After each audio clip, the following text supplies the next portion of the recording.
मिट्टी का घर बनाने लग जाती है और सभी पक्षी उसे नदी से मिट्टी ला ला कर देने लगते हैं। इस वजह से घर जल्दी ही बन जाता है। वाह मीनू चिड़िया, तुम्हारा मिट्टी का घर तो बहुत अच्छा बना है। जी करता है मैं भी अपने लिए मिट्टी का घर बना लूं। और सभी पक्षी अपने लिए ठंडे घर बनाने की बातें कर रहे थे। दोस्तों, मैं तो कहती हूँ हमें घर बनाने का काम आज से ही शुरू कर देना चाहिए। लेकिन चिड़िया, आज से ही क्यों? अभी तो काफी समय है घर बनाने के लिए। कालू भैया, मैं आज से इसलिए कह रही हूँ क्योंकि मैंने सुना है कि इस बार गर्मी बहुत ज्यादा पड़ने वाली है।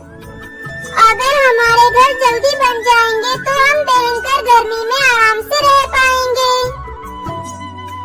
चिड़िया बहन, ये तो आपने बहुत अच्छी खबर सुनाई है। मैंने पिछली बार अपना घर बहुत भयंकर गर्मी में बनाया था तो मेरा बेटा बीमार पड़ गया और मेरे पति भी बड़ी मुश्किल से बचे थे। तो फिर ठीक है, मैं भी अपनी पत्नी गौरी को खबर भिजवाता हूँ, वो भी अपने मायके से आ जाएगी। दोस्तों, हम आज से ही चिड़िया के साथ घर बनाने का काम शुरू करते हैं। ऐसे ही बातें कर वो सभी पक्षी अपने अपने लिए लकड़ी खोजने चले जाते हैं और कालू कौवा अपनी पत्नी गौरी को बुलाने उसके मायके चला जाता है। कालू जी, आप मेरे बिन एक दिन भी ना रह पाए, जो पीछे पीछे ही मुझे बुलाने आ गए। गौरी, पीछे पीछे तो बुलाने नहीं आता, मगर चिड़िया ने सबको बताया है कि इस बार गर्मी बहुत भयंकर पड़ेगी, तो सभी पक्षियों ने अपने नए घर बनाने शुरू कर दिए हैं। तो हमें भी अपने नए घर बनाने होंगे। कालू, पागल हो गई हो जो घर बनाने की बातें कर रही हो? गौरी, आपका मतलब क्या है? क्या इस बार भी हम खुद का घर नहीं बनाएंगे? कालू जी, कभी बनाया है जो अब घर बनाएंगे? किसी न किसी कमजोर पक्षी का छीन लेंगे। आप बड़ी टेंशन लेते हो घर की। गौरी, हर बारी तो ऐसा करते हैं और आखिर में आकर मारी खाते हैं, तो इसीलिए मैं बोल रहा हूँ। चुप कर जाओ कालू, ये मम्मा का घर है। किसी ने सुन लिया तो कोई क्या कहेगा कि हम घर नहीं बनाते और पक्षियों से मार भी खाते हैं। ठीक है गौरी, तो अब मैं जाऊँ या एक दो दिन यहीं रुक जाऊँ? अब आ गई हो तो एक दो दिन यहीं रुक जाओ, वरना मेरे मायके वाले क्या सोचेंगे कि गौरी झगड़ा कर कर आ गई है और अपने पति के बुलाने पर भी ना गई। ऐसे ही बातें कर गौरी को भी कालू को वहीं रोक लेती है। ऐसे ही कुछ दिन बीत जाते हैं। दूसरी तरफ जंगल के बाकी पक्षी अपनी जी जान लगाकर अपना घर बनाने में लगे हुए थे। दोस्तों, ये कालू गौरी कहाँ जाकर मर गए? इस बार भी अपना घर नहीं बना रहे। जब गर्मी सताएगी तब किसी न किसी का घर छीन लेंगे। हाँ तोते, आप एकदम ठीक कह रहे हो। वो कालू और गौरी बहुत बदमाश हैं। उनसे सावधान रहना होगा, वरना बड़ी चालाकी से बना बनाया घर छीन लेंगे। आप दोनों एकदम ठीक कह रहे हैं। इस बार भी उनके मन में कोई न कोई शैतानी चल रही होगी, तभी तो वो अपना घर नहीं बना रहे। अगर इस बार उन्होंने किसी का भी घर छीना तो मैं उन्हें अच्छा सबक सिखाऊंगा। आप ये न कहना कि ये हमारे पड़ोसी हैं। ऐसे बातें कर वो सभी पक्षी अपने अपने कामों में व्यस्त हो जाते हैं और कालू गौरी भी अपने जंगल लौट आए थे। कालू जी, आप बस सभी पक्षियों के घर पे नजर रखना कि किसका सबसे ज्यादा अच्छा और ठंडा घर बना है। पर क्यों गौरी? जिसका भी घर सबसे ज्यादा मजबूत और ठंडा घर होगा उसी का घर छीनेंगे। चोरी भी करे तो बेकार वाली, ऐसी क्या फायदा, बढ़िया सा घर छीनेंगे। ठीक है, मैं अभी जाकर देखता हूँ कि किसने अपना घर ठंडा बनाया है। ऐसे बातें कर कालू कौवा वहाँ से चला जाता है।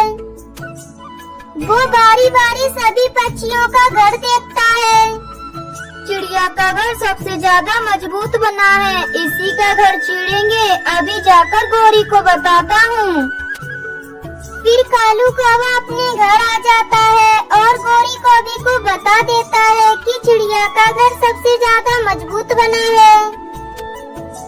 बस कालू जी, अब हो गया फैसला, अब हम उस छोटी चिड़िया का ही घर छीनेंगे। वैसे भी वो एक ही है जो हमारे झांसे में जल्दी फंस जाती है। फिर वो दोनों चिड़िया के घर को बनने का इंतजार करने लगते हैं और धीरे धीरे समय बीतने लगता है। कालू जी, कितनी गर्मी लग रही है, इस घर में अब और नहीं रहा जाता। उस चिड़िया को कितने दिन और लगेंगे घर बनाने में? बस गौरी, 1-2 दिन ही लगने वाले हैं चिड़िया को, वो अपनी छत का काम कर रही है। चिड़िया, मेरा घर तो बन गया है, आपके घर में कितने दिन और लगेंगे? बस तोता भैया, आज का दिन, फिर मेरा भी घर बन जाएगा। फिर वो सभी पक्षी कड़ी मेहनत के बाद अपना घर बना लेते हैं और सुकून से अपने घर में रहने लगते हैं। गौरी, क्या सोचा है? घर कैसे छीना जाएगा उस चिड़िया से? कालू जी, बस आप बाजार से ताले ले आओ, फिर बताती हूँ कि घर कैसे छीनेंगे। फिर कालू कौवा बाजार से कुछ ताले खरीद लाता है। कालू जी, अब हम इन तालों को बेचने जाते हैं। परंतु क्यों गौरी, हम ये ताले क्यों बेच रहे हैं? आप बस मेरे साथ चलो और देखते जाओ कि ये ताले हम क्यों बेच रहे हैं। ऐसे कहकर कालू और गौरी ताले बेचने चले जाते हैं। वो कई पक्षियों को ताले बेच देते हैं। अरे कालू गौरी, आपने कब से ताले बेचने का काम शुरू कर दिया? जब से आपने देखा है समझो तभी से। अब आप भी अपने घर के लिए एक ताला खरीद लो, बाकियों ने तो खरीद लिए। ठीक है कालू भैया, एक ताला मुझे भी दे दो। नाना चिड़िया बहन, ताला तो मेन गेट से खुद ही लगाना है, आपसे लगाया ना जाएगा। ठीक है, फिर आप ही लगा दो ताला। फिर कालू गौरी अंदर से ताला लगा लेते हैं। कालू भैया, ताला अंदर से क्यों लगा रहे हो? ताला तो बाहर से लगता है। छोटी चिड़िया, अब हमारी मर्जी, चाहे ताला अंदर से लगाएं या बाहर से, आपको क्या लेना? गौरी बहन, ये घर मेरा है तो मर्जी भी मेरी ही चलेगी। कौन कहता है कि ये घर तेरा है? ये घर तो अब हमारा है, क्योंकि हमने इस घर पर ताला जो लगा रखा है। अब चलो भागो यहाँ से। चिड़िया रोती हुई वहाँ से चली जाती है। कालू और गौरी तो बहुत खुश हो रहे थे।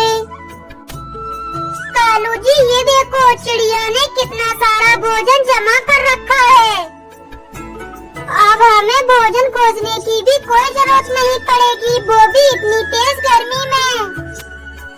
वो दोनों तो चिड़िया को भगाकर बहुत खुशियाँ मना रहे थे और चिड़िया रोते हुए अपने दोस्तों के पास जाती है और उन्हें सारी बात बता देती है। चलो चिड़िया, मैं तुम्हारे साथ चलता हूँ और उन जालिमों को अभी बताता हूँ। फिर वो सभी पक्षी चिड़िया के घर चले जाते हैं और कालू और गौरी को बाहर निकालने की बहुत कोशिश करते हैं, लेकिन वो दोनों तो दरवाजा ही नहीं खोलते।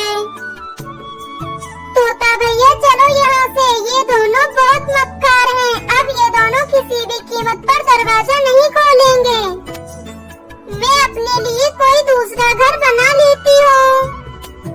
लेकिन चिड़िया, आपसे तो यही घर बहुत दिनों में बना था और ऐसे कोई आपसे घर छीन ले, ये हमें बिल्कुल भी बर्दाश्त नहीं। इन्हें तो कोई न कोई सबक सिखाना ही पड़ेगा।